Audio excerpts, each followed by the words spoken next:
channel! Welcome back to the most amazing channel on the internet. I'm your host, Rebecca Felgate, and today we're talking about the top 10 scary Berlin urban legends. Yeah! I've been to Germany a few times, but I've only ever been to Cologne, where my mate Christina lives. If you're watching, Christina, hi! I'd absolutely love to go to Berlin though. It's the home of some of the most interesting political and historical events. With a city dating back to the 13th century, Berlin has seen some action. Find out what's going on in the capital of Deutschland. Also, I'm really sorry for all of my German pronunciations. Also guys, before we get started, do let me know if you believe in ghosts and if your town or city has any scary stories. Once again, if you want to connect with me on social media, the link to my Instagram is in the description box. Alright, let's do this. Coming in at number 10, we have the wailing lover of Spandau Citadel. Firstly, let's just have a little moment to appreciate how bloody beautiful the Berlin Citadel is. What a Renaissance glory. The building was finished in 1594 and is one of the best preserved military structures of its time. It seriously is really beautiful and kind of romantic to look at. As it happens, the building is home to a twisted love story, but not just that, it's home to a heartbroken ghost. Back when Germany was a collection of states, Berlin was known as Brandenburg. From 1535 until his death in 1571, the state was ruled by Joachim II. Joachim was married to Hedwig of Poland, but in 1549 she suffered a terrible accident that rendered her unable to walk without crutches. Joachim then decided to take his affections elsewhere. He took a lover,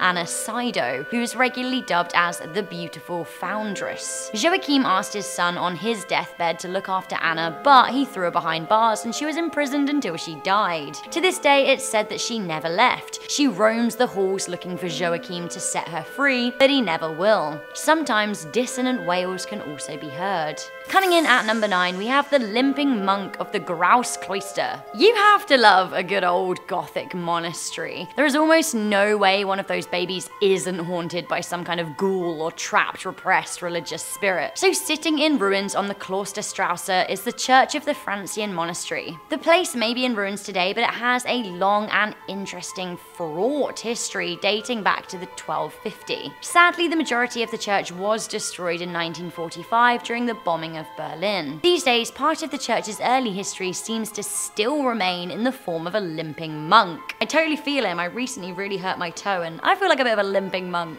He's nasty though, this one. This monk was said to have walled up his son and left him to die in the monastery. His malicious presence can still be felt today, although he seems to have gone off walling people, which is good. He just pinches them instead. To be honest, I'd rather be pinched than walled. Coming in at number 8, we have the ghost of the Reichstag. The Reichstag has been the on and off seat of German political power since it was built by Bismarck in 1894. Since then, it has been rebuilt twice, in 1933 following the suspicious Reichstag fire, and again after the Second World War as the building was once again destroyed. Since Germany was reunified, the building was restored and became the meeting place of the German Parliament once again in 1999. A lot of people consider the building to be haunted by the political ghost of Hitler, but in reality, he absolutely hated the place and he never even set foot there after the Nazis rose to power. Politics aside, the building is thought to be haunted by actual ghosts too. Many former country leaders and possibly even Van der Lubbe, the Dutchman accused of starting the Reichstag fire, are said to haunt the halls. Now, Van der Lubbe didn't die in the blaze, but he was executed as a result. The emotional trauma the event had on his life may explain an imprint on the building. Coming in at number 7 and sticking with the Reichstag, we have an urban legend from Hitler's time. The Reichstag fire was said to have been prophesized. The Reichstag fire was the talk of the town in 1933 and of course caused a big stir and a huge political scandal, perhaps even a constitutional crisis. 3 days before the fire happened, Erik Jan Hannesson, a famous clairvoyant, predicted the blaze. The story of Hannesson is especially fascinating. He was a Jewish performer who would present magical and hypnotic skits across Berlin. Now it seems that he sensed the rise in Nazi strength and he decided to try and win favor with the party. Now this was a dangerous move for a Jewish man. He lied about his heritage and managed to win favor, even performing with Hitler on stage. While he had the public convinced, it seemed his clairvoyance might not have been a natural gift. He may have been privy to intel that the arson attack was planned. When Hitler caught wind of his his prediction, it is alleged that he had Hanneson killed. He was killed on the 25th of March 1933, and his body was found in a field on the outskirts of Berlin. Bringing it back to the modern day at number 6, we have the Mystery of Berghain. Berlin is known as the home of techno music, even though it originated in Detroit. In Berlin, there is a nightclub called Berghain. Now this is north of the Spree in the Friedrichshain neighborhood. This nightclub is notoriously hard to get into, and the bouncer, Sven Merkart, he's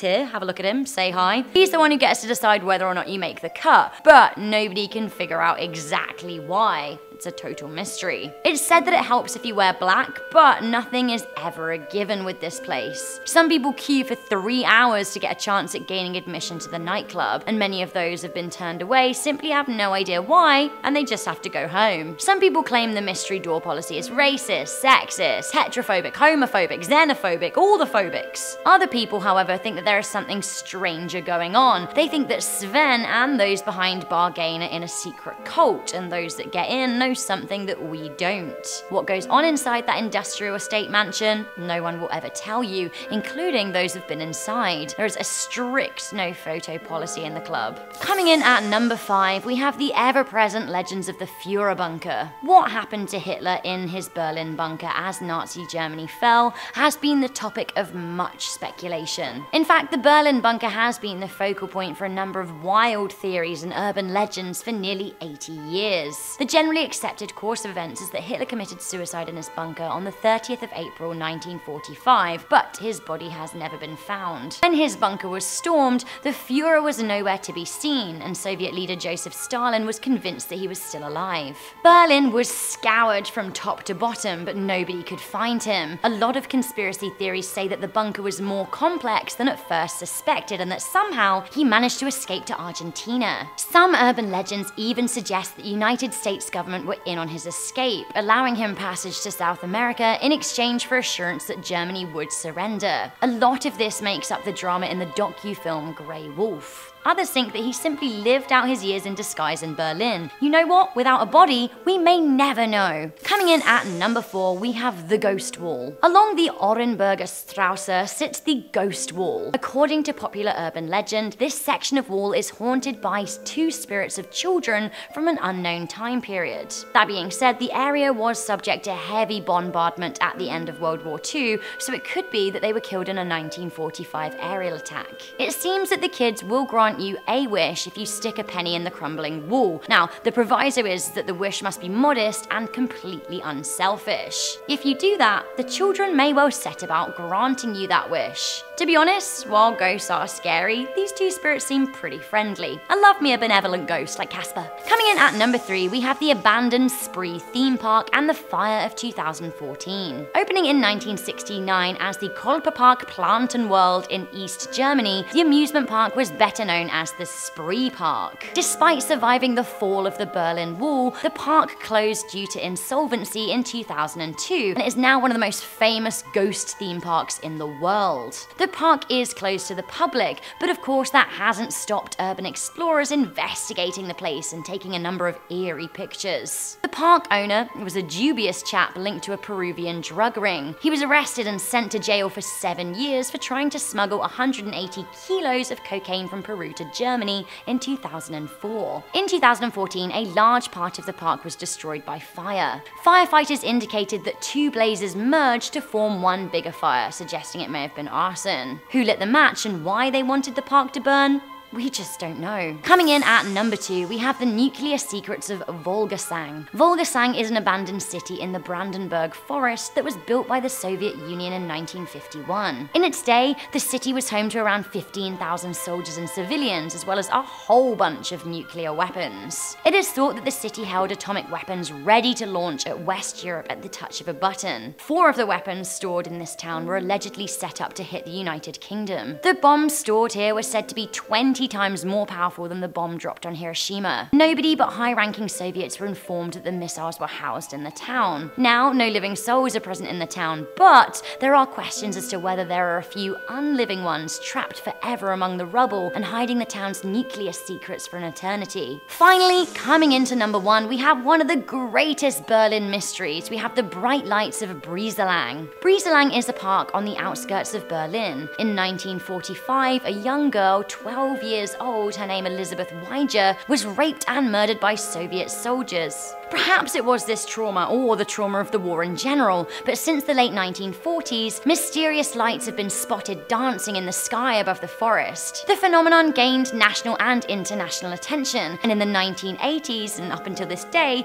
people still try and visit the park in order to see the dancing lights. There are a few grainy YouTube videos out there, but really, you need to see them for yourself. Now, the lights are reported to be white, red, and green. They flicker on and off and appear in random spots. Not only that, many people have reported hearing voices around the parks, whisperings and wails. There's also a very, very creepy abandoned inn next to the park, which adds to a sense of unease. Some people do try and explain the lights as a natural phenomenon related to the ability of the soil to store gases, but a lot of people consider this explanation to be tenuous. A lot of people just want to believe that actually there are spirits in the forest. So guys, there we have it. That was the top 10 scary Berlin urban legends. This was actually a really tough one to script. I feel like the city keeps its cards really close to its chest. Anyone from Berlin watching? Do you know any more spooky stories? Let me know in the comments section down below. Also, do let me know what urban legends you would like me to make next. Very quickly before we crack on out of this video, I just want to read some comments from one of my most recent videos, the top 10 historical misconceptions you were taught in school. Swifty Runner wrote, my favourite class was lunch. Always got an A+.